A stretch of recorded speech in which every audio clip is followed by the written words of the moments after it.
দুইটার দিকে আসছিল কুনিয়াপালাং ইউনিয়ন যুব দলের নেতা ফারুক, হারুন, মাহবুব এদের নেতৃত্বে আমাদের মালিকানা জায়গা এরা দখল করতে আসছিল আমাদের মধ্যে। এরা হচ্ছে মাহবুব, এই ফারুক, হারুন, এরা গুটিবাড়ি, মূলত এরা গুটিবাড়ি 1 নম্বর ওয়ার্ড, এরা একবার 1 নম্বর ওয়ার্ডের এই জায়গাটি ওনাদের বাড়ি।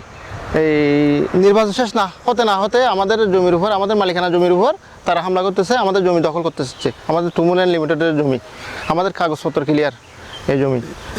এরা ম্যাক্সিমাম 30 জনের উপরে লোকজন আছে। সকাল থেকে কিছু বলেন এরা 2টার দিকে আসছে, তখন আমি পিছনে একটা দিকে একটি ব্রিজ আছে, ব্রিজের উপরে আসতেছি, দেখলাম যে এখানে একটা গিরা আছে, এই গিরাটা হুট করে দা নিয়ে কাটা করে করতেছে, ভাঙচুর করতে 32 জন লোক আছে।